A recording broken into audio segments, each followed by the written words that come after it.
The story I am about to tell you is more understandable. Our cat Cosmo has always slept in the basement every night since I was a little kid. Our parents would scoop him up from wherever he was lounging and stick him in the basement.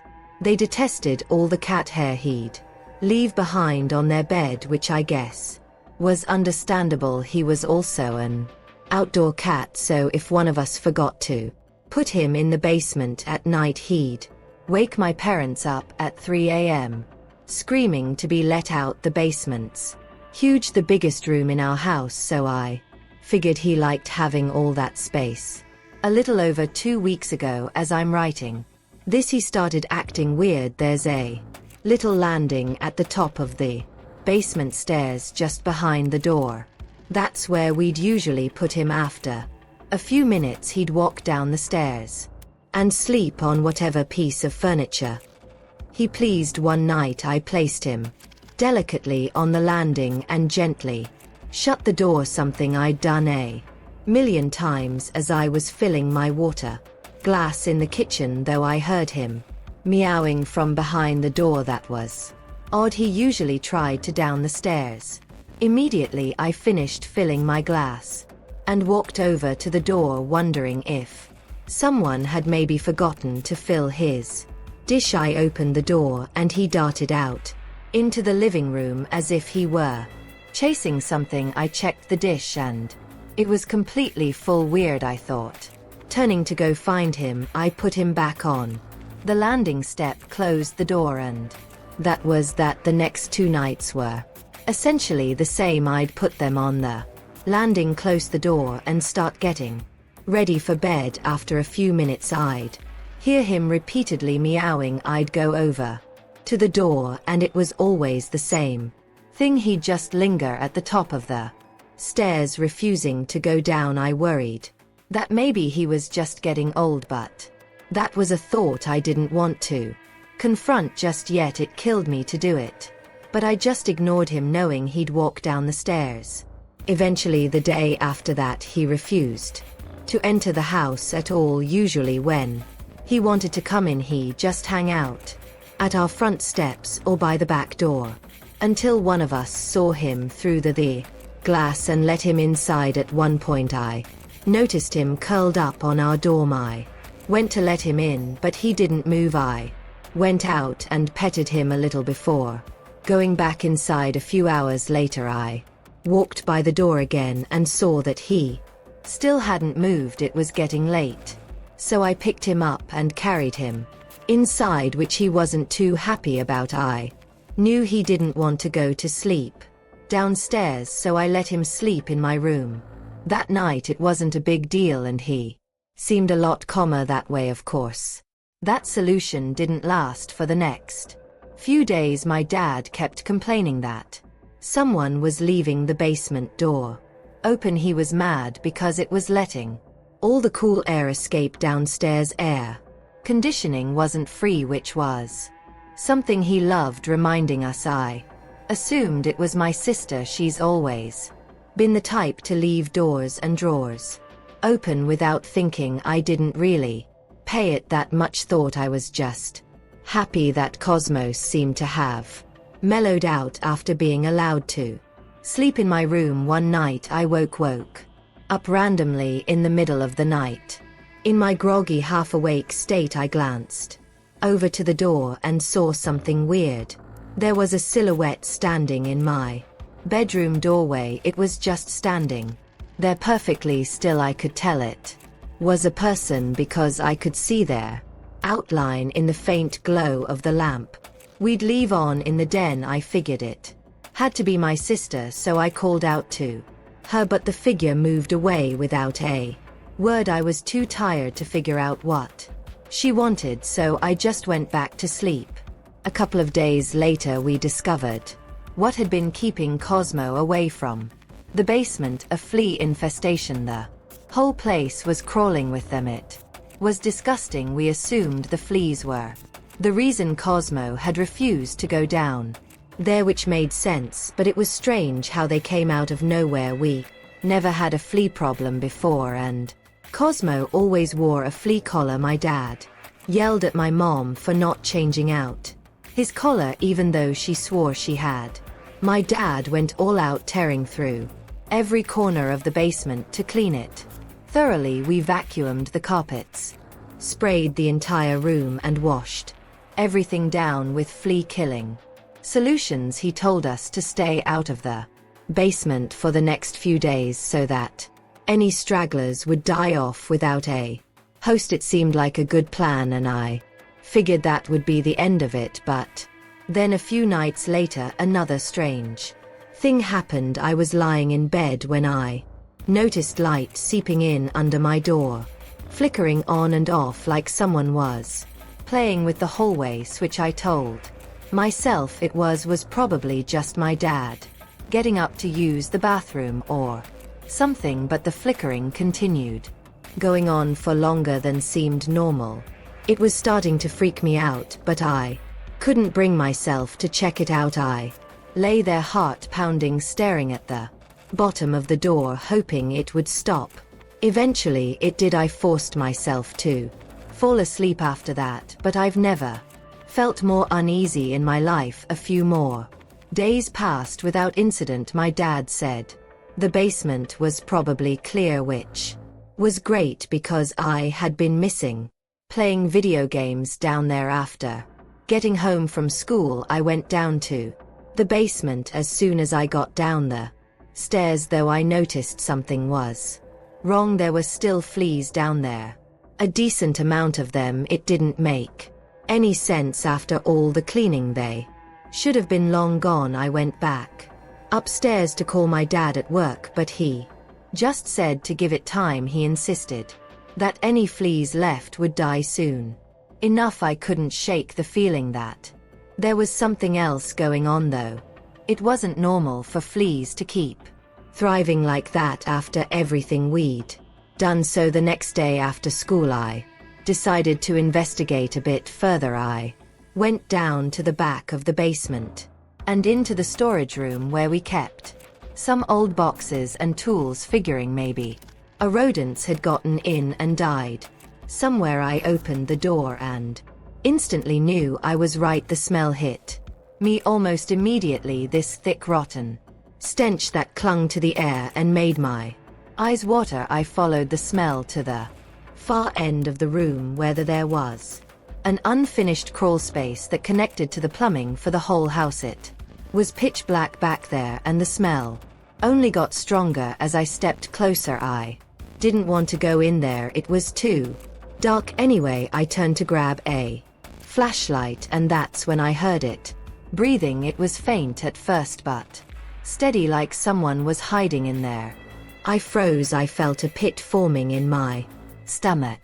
The breathing got louder, as if whoever or whatever it was coming closer. I backed away before I could react. I saw a figure lunge toward the end of the crawl space, moving fast. A hand reached out for me, but I jumped away before it could grab me. I didn't stay to get a better look. I ran upstairs as fast as I could, slammed the basement door shut, and called the police. When they arrived, they searched the house, but there was no sign of anyone. They found some empty chip bags and food wrappers stashed to the crawl space, but that was it. Whoever had been down there had escaped through the storm door at the back of the basement.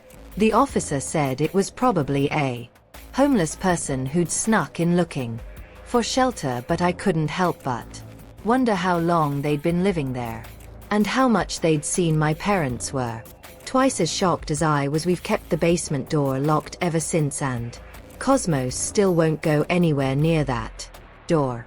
I don't remember every detail of this story since I was only around 7, but my parents have filled in some of the gaps over the years, and there are still bits and pieces that stick out in my memory. So here it goes. I'm an only child. Yeah, it kind of sucked growing up by myself, but one of the pros meant that my parents were a lot more involved in my life. They'd really go out of their way to make sure I was thriving, and I look back appreciatively on that every year.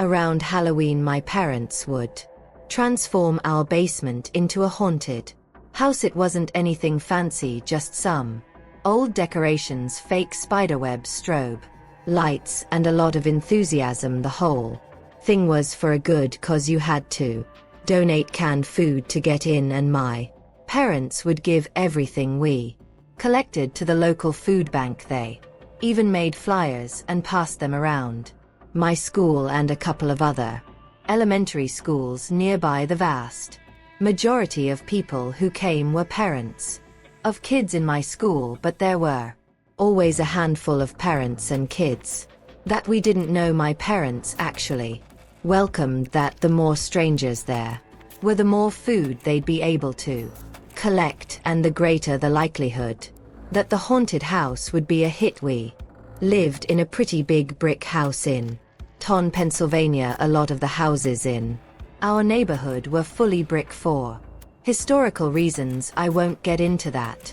Also meant that most of them were really old too, since it was kind of frowned upon to do any remodeling. Our house was the kind of place that already had a bit of an eerie vibe to it, especially at night, with its old creaky floors and dimly lit hallways. Every year my cousins Jeff, Rick, Chaz and Eric would come down to help my parents set up and manage the night.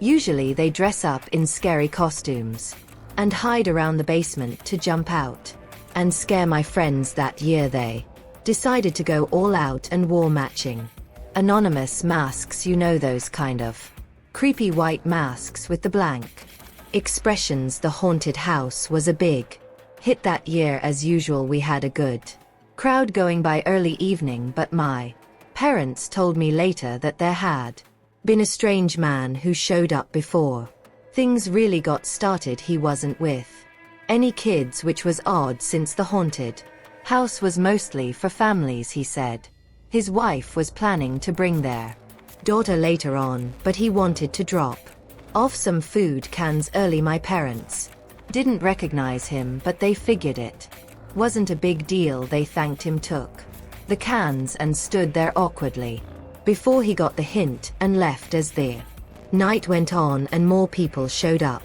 the basement got pretty chaotic. I remember trying to keep up with my friends who were screaming and laughing as we ran through the decorations. At one point, one of my friends came up to me, crying, saying someone in an anonymous mask had scared her. I tried to calm her down and told her it was just one of my cousins, but then she said something that made my stomach drop. She said the person had grabbed her wrist and tried to pull her into a closet. I didn't know what to make of it. I thought maybe she was just being dramatic, but the look on her face told me she was genuinely scared. I went and found my parents and told them what she said. They took it seriously and went down to the basement to check things out. They asked my cousins if they had seen anything strange. Jeff, Rick, and Chaz were all in their positions, and each one of them swore they hadn't done anything like that. But then my parents noticed something else. Eric wasn't at his post. Just then everyone started to panic. Eric came running down the stairs. He said he'd taken a break to use the bathroom upstairs, and that when he came back his anonymous mask was gone. He figured one of the other guys had taken it as a joke. That set off alarm bells for my parents, and they immediately shut down the haunted house. They made everyone leave and called the police, who came and searched the house, but of course nothing turned up that night. I was still a little shaken up, but I figured it was all over. I fell asleep easily enough, but then I woke up to this tapping sound. It was soft but noticeable, like someone was repeatedly knocking on my bedroom window. I was too scared to get up, so I just laid there pulling the covers over my chin, hoping I could just fall asleep. After a few minutes the knocking stopped, and I managed to drift back to sleep, but a few hours later I was woken up again, this time by a scratching noise. It was more urgent than the knocking had been. like someone was clawing at the window frame. I was terrified, but something inside me snapped, and I threw the covers off and rushed to the window. I yanked open the curtains, and my heart nearly stopped. There, staring back at me, was a person in an anonymous mask, only inches away from the glass. I screamed for my parents. They rushed into the room, and I pointed frantically at the window, but by the time they looked, the person was gone. We called the police once again, and they searched the yard and surrounding area, but they didn't find anyone. There were no signs of forced entry, no footprints, nothing. The property was clear. A few months passed and things settled down. The haunted house was just a memory by then, and my parents had started to ease up on their extra security measures. Then one day I came home from school to find an anonymous mask laying on my bed. It wasn't just any mask, it looked exactly like the ones my cousins had worn that night. But the thing that really freaked me out was the writing scrawled across the forehead, and black Sharpie was my name. How the hell had that guy even known my name? We called the police again, but there wasn't much they could do besides file a report. My parents added more security cameras and made sure all the doors and windows were locked tight. Every night they really went over the top with the security, adding a full alarm system and putting sensors on every window, including the upstairs ones.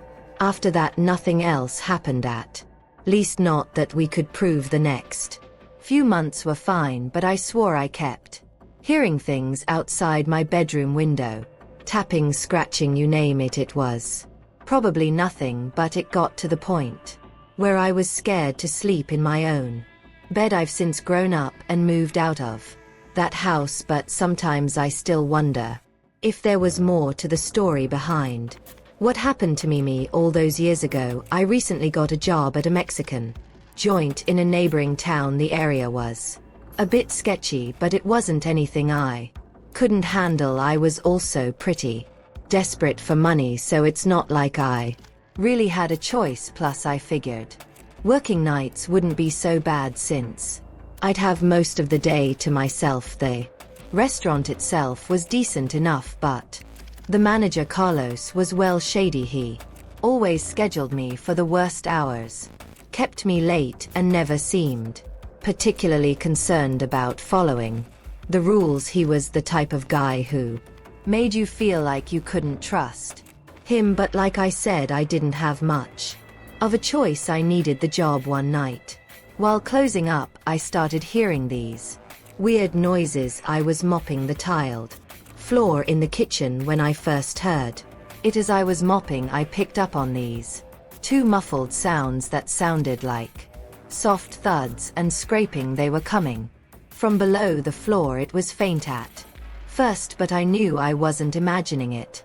The thewing and scraping would alternate, but I was positive that there were two distinct sounds I was hearing. I listened for a while, and the noises continued for a minute before stopping completely. It startled me, but I brushed it off as something small, maybe an animal outside, or the pipe settling, but it kept happening. The noise would start up when the place got quiet, just as I was finishing up my cleaning.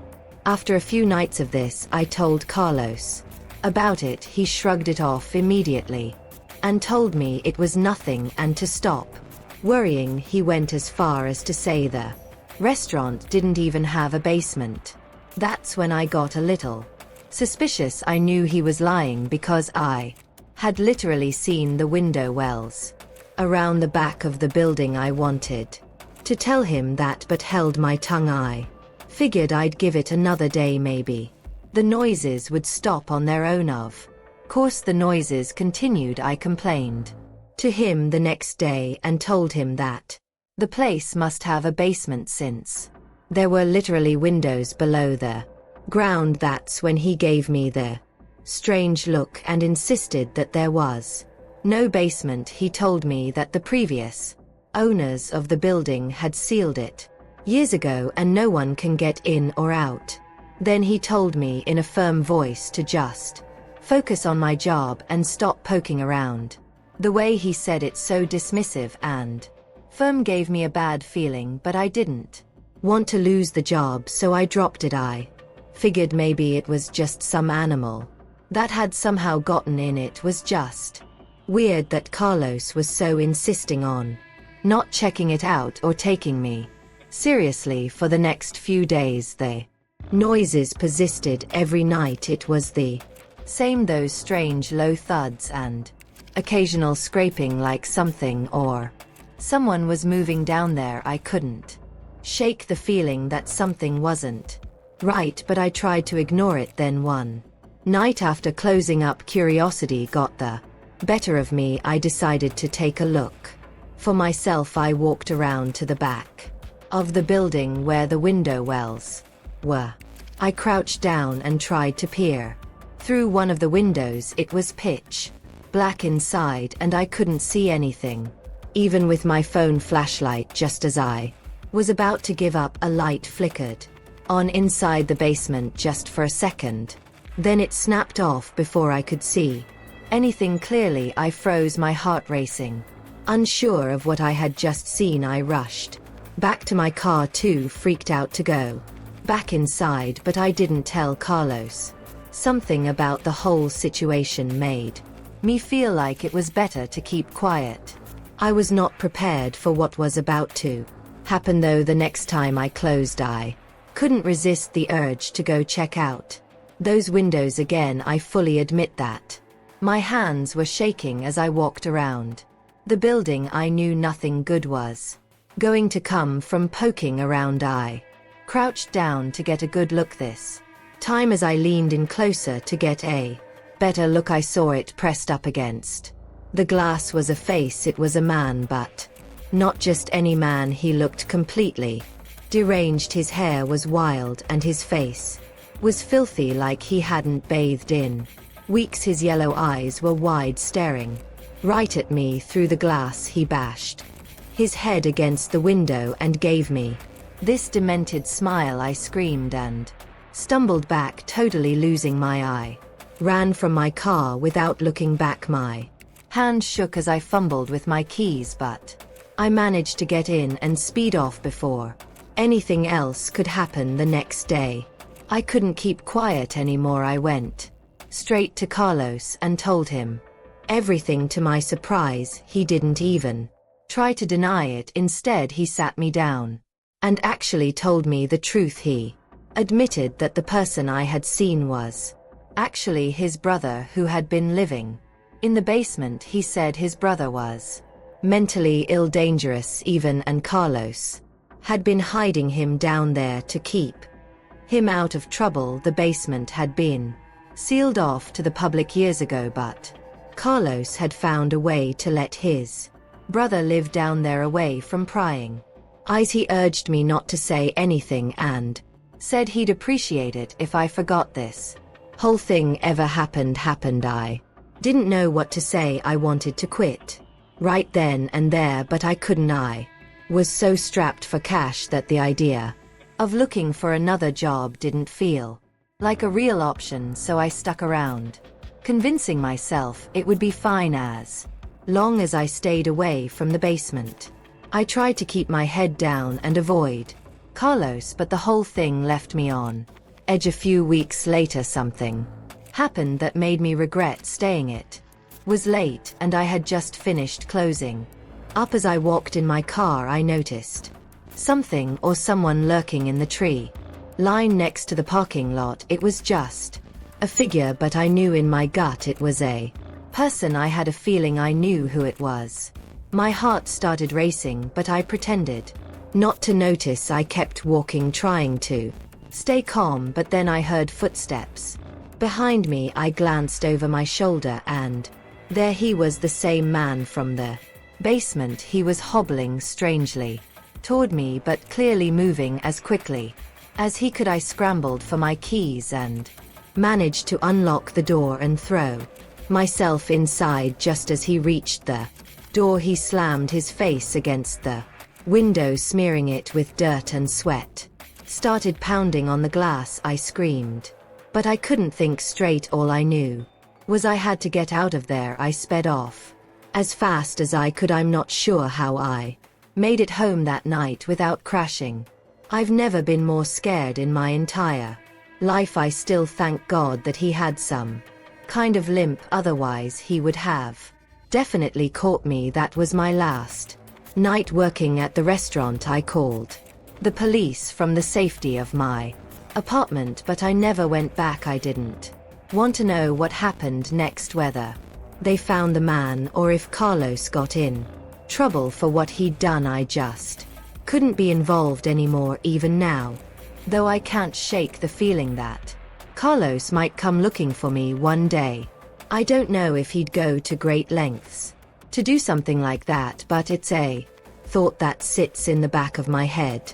I never found out what happened to the restaurant, Carlos, or his brother, and honestly, I don't think I want to. Maybe I'll take a drive by that restaurant sometime in the future, but for now I want to stay as far away from that place and those people as possible.